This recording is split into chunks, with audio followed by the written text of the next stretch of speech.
There was one unidentified male. तो कौन है ये आदमी? Invisible चोर, कोहिनूर चोर. Who is this?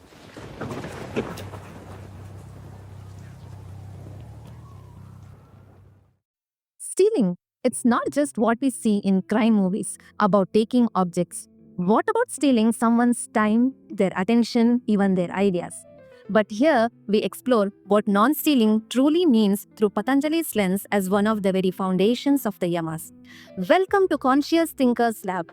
In our very first episode, we explored the foolish path to true liberation. But today, what did Patanjali really mean by Asteya or non-stealing? To explore this, we have brought together 4 conscious thinkers, each one ready to question, challenge, and reveal fresh clarity on Asteya. So stay with us, because this episode has the potential to empower you to live completely free in a state of bliss. One of the Yamas of Patanjali called Asteya, and it means non-stealing. Wait. So a seeker is both a fool and one who doesn't do this Asteya, who doesn't steal. How does this work? Asteya means non-stealing. Well, I think at first it sounds very simple. Don't take anything that's not yours. But I'm wondering, is that all what Patanjali meant? I doubt it, to be honest. I'm sure there's something far deeper than that. Let's explore it, okay? What do we mean when we say something has been stolen? Is it like when I just take something that's not mine, or for example, if I take a pen that you have, but I have the intent in my head, I'm thinking, okay, I'm going to return it tomorrow. Am I a thief? Like, would you say I'm stealing then? Does that count? Is that Exactly. That's the subtlety. It's not just the act of taking, it's the intent. But stealing happens when I claim this is mine and not yours. If I use your book, for example, while holding the awareness, this isn't mine, I must give it back, then the spirit of Asteya is not broken. But if I keep it attached, hold it tight and call it mine, that's when theft truly occurs. I have a joke for you guys. Can I give you a piece of advice? Oh, yeah. let's just. Okay. The piece of advice is, do not lend books to anyone. I have a huge collection of books in my house, while I have not bought even one. So you didn't steal any book, you just borrowed it from them and then you forgot to return it, right?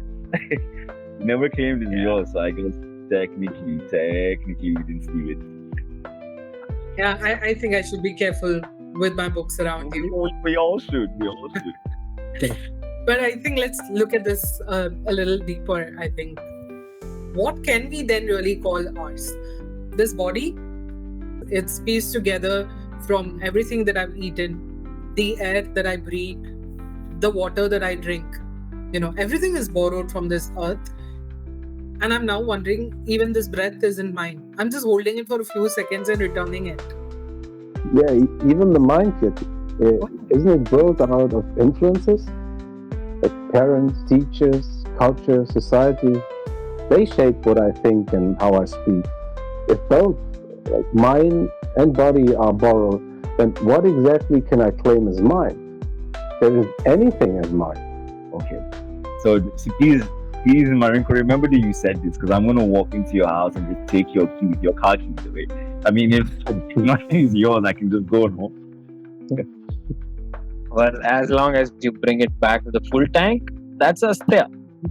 Yeah, that's a problem. Yeah, do you notice the difference between mine and mine? In the second one, you get identified with the object and you become the object, practically.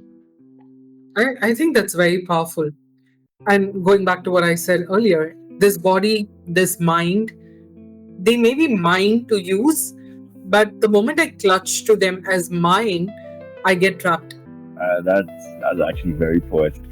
It would be ideal if we could all live like this. But when I just look around, especially with the state of things right now, I don't think that's how we live. Like, we walk through the world, or at least most people walk through the world with the idea of I am the body or I am the mind. And in a way, it's a big disservice. It's like a theft, I think. It is. See what happens with this mind when this mind is hardened. Wars have been fought over land. Yes. Yeah. Nations have drawn borders and said, this is ours. Yeah, but the earth doesn't recognize those lines. No, in that sense, aren't wars just colossal acts of stealing? That is the biggest step. Yeah, and it hurts me to think about the families. Two brothers stop speaking for life because both of them think that this house is mine, this house is mine. That's tragic. Yeah. Yeah. And, while we talk about nations, while we talk about families, brothers, I'm just looking at my own life. And here is something that I have seen. The more I tend to cling on to things or even identify with them, I feel heavier. The mine-ness doesn't necessarily seem to be giving me a sense of security. It seems to be locking me up in a certain way. Yeah, Kirti. I think this is why Patanjali made Asteya foundation of Yama. Like, non-stealing isn't about ethics alone. It's about dissolving the false ownership that binds us. Yeah, I completely agree. I think to live in Asteya is to walk lightly, touching everything, but at the same time not clinging to anything. To see the body and mind not as mine, but like holding them as they are some gifts on loan, and we have to return them one day.